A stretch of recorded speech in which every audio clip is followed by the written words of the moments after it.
We're Sencha Health. We are in the business of streamlining and automating processes, and we have even automated the production of new software to support those improved processes. Usually, we talk about the state of healthcare and health insurance in the United States, but today is a little different. Today, we are going to talk about the death of the can-do attitude and the mastery of almost all technical expertise that seemingly has been replaced by business and marketing, and of course the hype of AI. I'll be back after the presentation to discuss our conclusions and what this all means to you.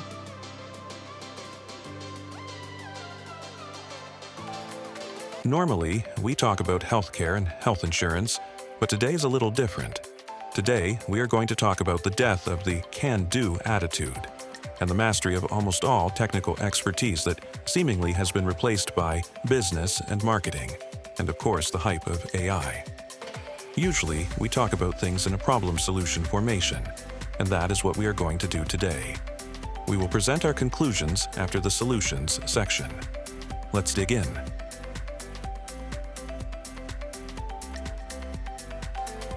The denizens of the United States have always been an upwardly mobile society. You get an education or training, and you go to work and almost automatically do better than your parents. That is just not the case anymore for the last 2 generations. We have identified and will discuss a couple of contributing factors in a moment.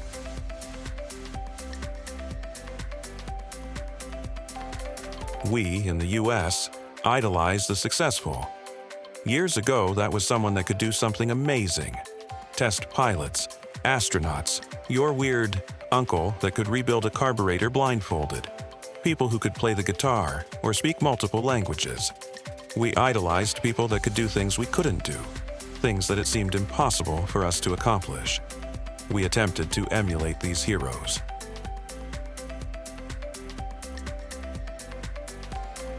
We, as a society, have replaced these uber-competent people with the simply successful. If you have a lot of money, regardless of how you made it, you are glorified.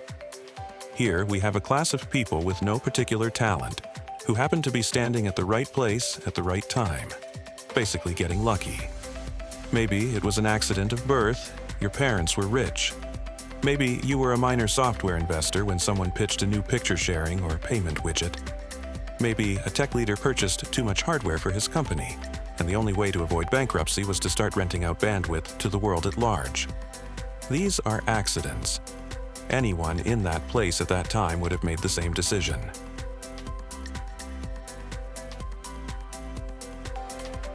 What are the consequences of this success envy? The people who don't or can't think emulate the successful. These guys don't have the first clue what they are doing, but we are going to follow them right down the same path and do everything they do exactly the way they do it. This doesn't, cannot, and will not cause us to get the same results they have, because we aren't standing in that right place at the right time.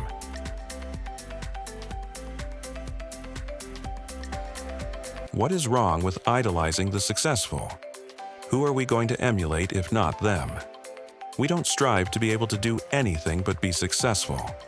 Here is the big disconnect. The only way to be successful is to be successful.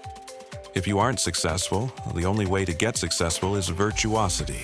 You can't count on luck, you have to be, at least among, the absolute best at your chosen profession to get successful.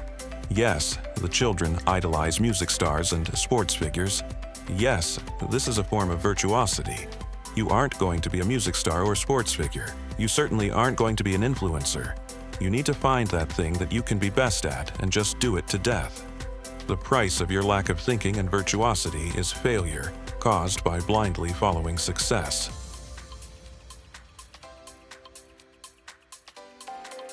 In the past 30 or 40 or so years, it isn't that we have become lazy, we just want life to be easy. Sweeping floors and hammering nails is too hard. We want to sit in an office and make decisions. The people who actually do the work, perform the service, are looked down on. If you work in a factory, hammer nails, sweep floors, simply know how to do things, you are automatically inferior. The successful have their lawn mown, their cars fixed, their bathroom scrubbed, ad nauseum. The impressionable see this and they emulate it. They have to have a 5,000 square foot house. They have to have a $100,000 car. They need a housekeeper and a landscaper, and they need to emulate the successful regardless of the cost.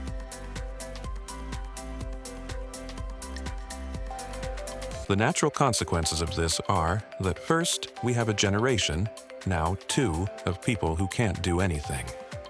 They want to sit in an office and sign papers all day. Great, but that sounds like business. There is no such thing as business.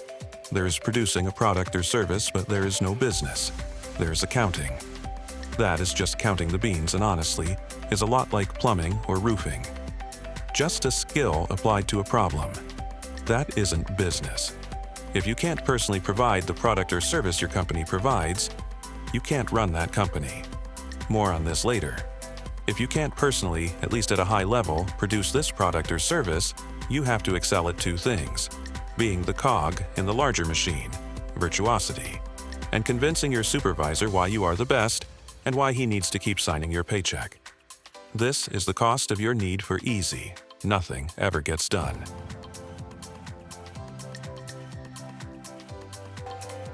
We said there is no such thing as business. As alluded to earlier, you have to have either the ability to produce the company's product or service yourself, or at least an understanding of where to go and what to do to get the job done. When Elon Musk started Tesla, he found out that he was woefully inadequate to the task of running a car company. I gleefully watched him flounder and flop around and make bad decisions and finally just hire a guy with the requisite experience to run it for him. See new caste system above.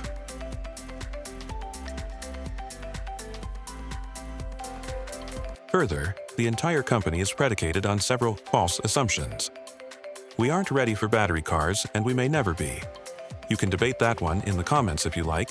That is beyond the scope of this video. Charge times, charging infrastructure, battery degradation, dependency on weather, rare earth metals, and the throwaway nature of battery cars prevent them from being viable. None of these things were addressed. They just bowled ahead with business and losing other people's money. With your money if you were uninformed and unthinking enough to invest in or buy a Tesla. This is the price of lack of knowledge and virtuosity in your own industry, stagnation and eventual failure.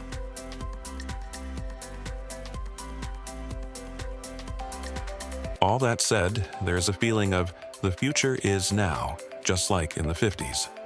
Warning, it isn't. We have been 2 years away from flying cars for 60 years. We have been 6 months away from self-driving cars for a decade. The only real innovation out of the promise of the information superhighway has been a better way to trade dirty pictures and promote conspiracy theories. Bringing us back to virtuosity, the average wandering whomever now has the ability to know all the things that were too difficult to research, but does not have the analytical capacity to judge the veracity of any statement. Without these critical thinking skills, we get the great anti-vax movement, the flurfs, and the modern populist movement, but I digress. Here are two examples of reliance on technological innovation that haven't and probably won't solidify.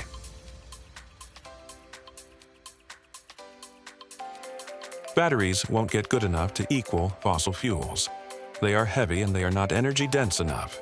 So, you are left with needing 2 cars each, one you can take to California, or New York if you live in California, and one to put around town. My neighbors use golf carts to cruise around the neighborhood. This completely defeats the purpose of the battery electric vehicle and makes your personal carbon footprint, with 2 cars, huge.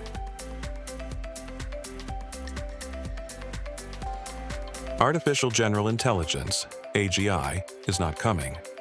Nobody is even working on it. They can't. They don't know how humans do it. This is exactly why nobody is working on anti-gravity. We don't know how gravity works, so nobody is working on anti-gravity.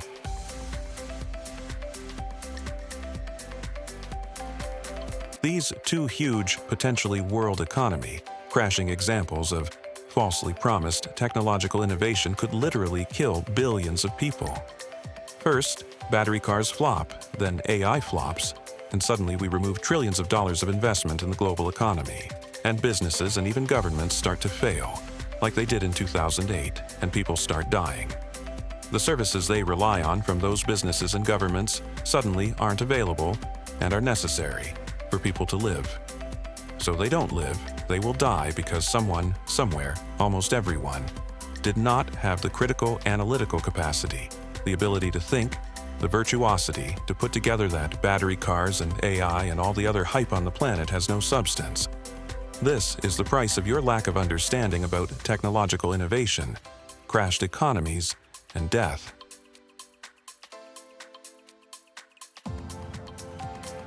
Let's face it, you don't know what you don't know. You are running scared thinking that all your work is going to come crashing down around your ears. You're scared. Because of the new caste system, you can't point to anything that Bezos, Musk, or anyone else is doing right, but you don't know what to do either, so you just follow along behind them. As an example, you have a human resources HR department.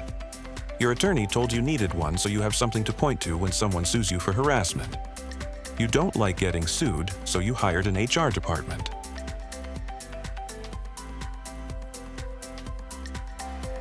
Now, HR is running your company. They provide no profit. They are a cost center. They screen out the best candidates because those candidates don't have the right buzzwords on a resume. They automate the process with applicant tracking systems, ATS, that don't work and are a barrier to entry for the candidate. They choose your health insurance provider without adequately researching costs and just sign with the same provider every year at a double-digit increase in cost. This is almost always a brother-in-law deal, not what is best for the employees and the company. Yes, health insurance is complicated, but this is a huge part of their responsibilities and a huge part of employee compensation.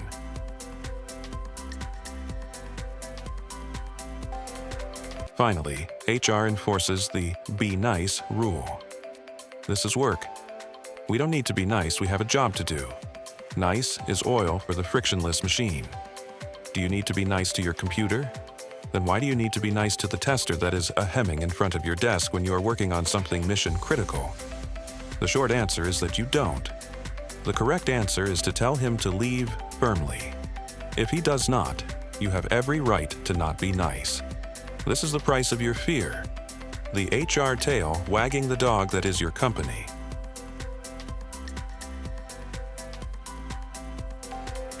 Nobody ever got fired for hiring IBM. Maybe that is not as true as it used to be, but there are the same patterns in business now that there were when it was. The death of virtuosity means that you don't understand what your company does, so you do what everyone else does. You email spreadsheets and pray that nobody made a mistake in a formula, and you install Salesforce and ServiceNow and Workday and SAP, just like everyone else. Maybe you installed a different ATS and ERP, but it is the same thing. You spend millions buying software. You spend millions more finishing it and making it do what the salesman told you it would in the first place. You spend millions on networking, support, hosting, or hardware, and then when it goes down, you are paralyzed.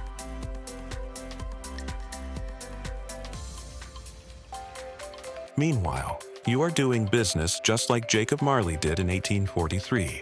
You are filling and schlepping spreadsheets. You don't have ink-stained employees, but you spend millions on infrastructure just to avoid that ink. And it works exactly the same. Your lack of knowledge keeps you from figuring out a better way, so you waste large percentages of your company's resources on things you don't need that simply add complication to the process. This is the price of your lack of virtuosity and vision. Wasted time, effort, and money, and increasing monkey motion.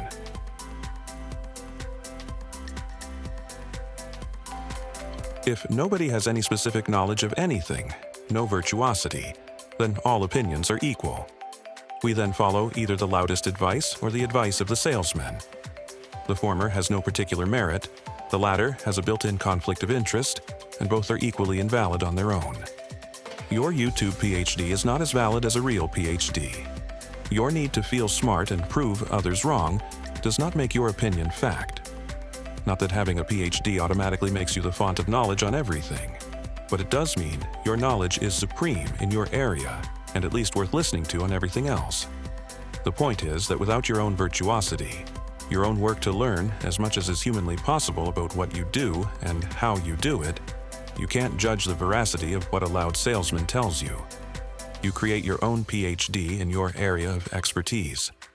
The price of your lack of virtuosity and critical thinking. You can't separate fact from fiction.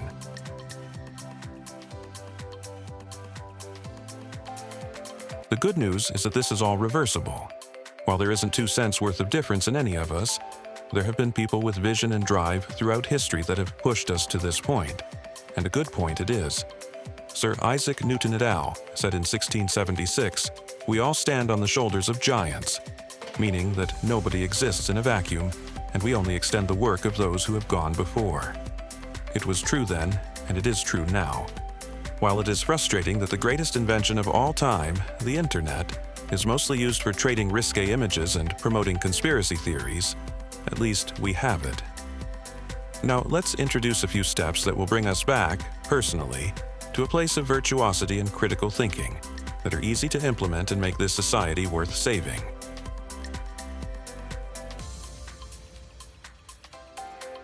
Can you detect a stone-cold fact when presented with it? We aren't talking about how many angels can dance on the head of a pin. That depends on the area of the head of the pin and the size of the angels. Know those things and it is just math. No, we are talking about the claims of someone attempting to influence your opinion. Everyone installs some ATS as discussed previously. What are the benefits? What are the costs? What are the risks? Are the benefits only to the useless HR department? Is your ATS disqualifying candidates because they don't have the right buzzwords on their resume? Is your ATS disqualifying candidates because they don't have 5 years of ServiceNow development, when we all know that ServiceNow is an indication of a lack of virtuosity on the part of leadership? Are you just doing your business wrong?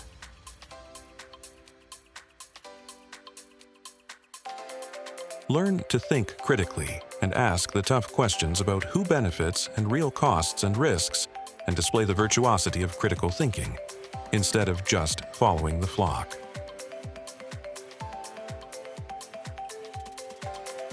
If you don't have a firm grasp of mathematics, at least up to calculus, then you are disqualified from anything but sweeping floors. Even construction guys can tell you how to calculate the area of a roof, or how long to cut rafters for a 5-in-12 roof pitch, even if it is built into their tools. If you don't understand math, you can't function in the modern world. Since this is part of the solution, go learn everything you need to know to get to at least calculus. I use algebra and trigonometry every day because it was drummed into me as a child. Go learn it. Ignorance is never an excuse. This is part of your virtuosity. If you think you don't need it, you are wrong. It is a way of thinking that you don't possess and need to.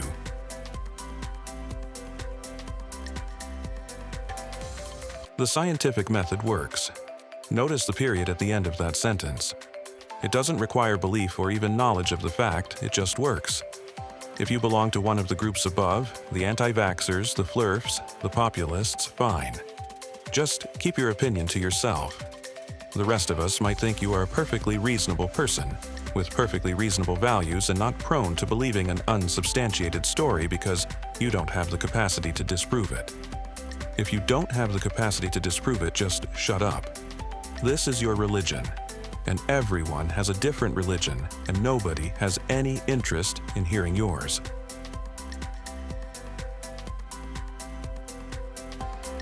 So, study science. Find out why the smart people say what they say. Don't argue. If you don't understand, ask. By the way, you can study quantum mechanics and the Standard Model all you like. Nobody understands that. I would posit that quantum effects cause the fluctuations that the great unwashed use to denigrate science. There is more on heaven and earth than is dreamt of in your philosophy, Horatio. Science works. Everything else is religion. Don't talk about religion. Embrace what works, not a made-up story designed to explain something not understood.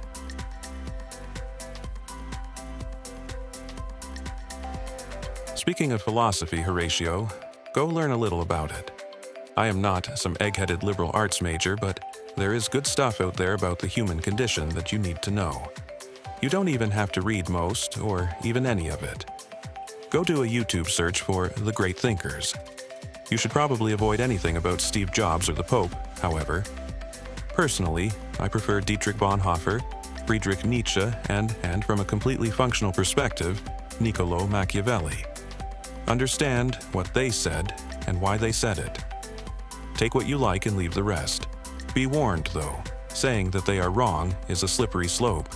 They could very well be wrong, but who are you to say so? Will anyone be reading anything you wrote in 500 years? Go educate yourself.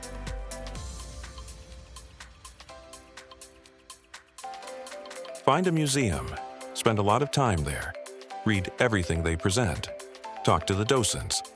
Think critically about how a piece was made, how you, personally, would go about making it. Think about the motivation of the artist in making the piece. At least mentally sketch out the process. Art is as much about the production process as the finished work. Maybe you can't produce similar work, that is fine. You can and should understand why the artist made a particular decision in the production of his or her work. You can't produce a television either, but you should absolutely know how it works and the underlying principles behind it. You also spend a lot of time staring at a screen. Instead of watching cat videos or Housewives of the Seventh Circle of Hell, improve yourself. I like to watch an art-adjacent program on YouTube called Baumgartner Restoration.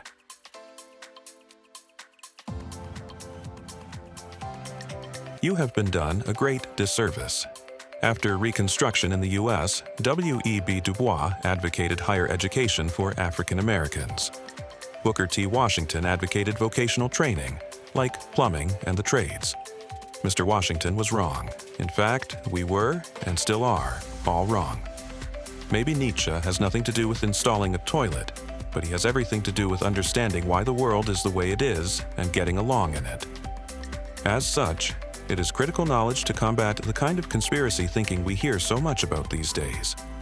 Use your knowledge of philosophy to follow the ones who benefit. It may be that the only person who benefits is the progenitor of the conspiracy theory, and then only because they get attention and following from the great unwashed.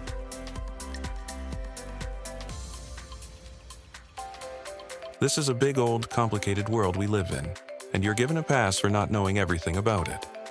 After all, nobody does. Ignorance, however, is no excuse for doing dumb things and making dumb decisions like the ones listed above. I saw a post online the other day about a no-start situation on the poster's car.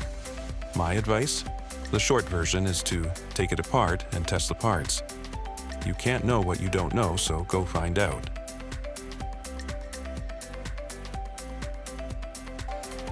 I bring this up because troubleshooting is a basic skill anyone should possess. It is literally take it apart and test the parts. This appears to be a lost art, however. This appears to be the reason we are layering solution after solution on top of the processes we already support for our businesses. We aren't thinking critically and we aren't troubleshooting. What is the exact problem we need to solve?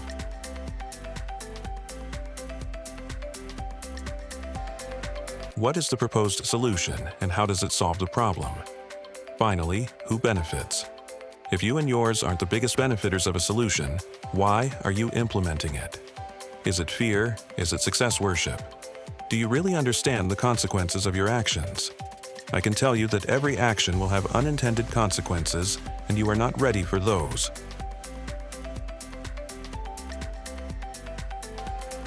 The good news is that with a little virtuosity, a little retraining, a little critical thinking, you can make an end run around all the monkey motion we see today. You don't need HR, you don't need prepackaged point solutions. You do need software, and you do need software that makes things easier and automates processes.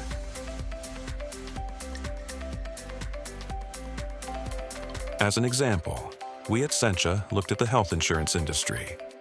Insurance needs 3 inputs: a practitioner, a procedure, and a covered patient. Nothing else. Insurance has a single output: a payment to the practice or practitioner for procedures performed. That is it.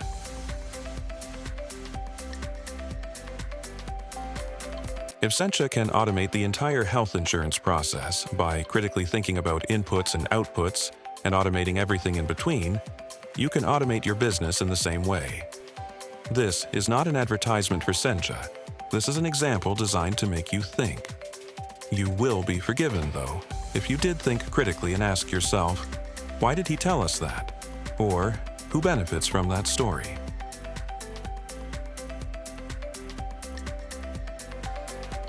If you liked what you heard, please like and subscribe. Click on the notification icon, subscribe to our newsletter, and follow us on all our social media and blog sites. You can read the text version of this presentation at senchahealth.substack.com or senchahealth.com. If you have comments, contact us here or send us an email to info@senchasystems.com or info@senchahealth.com.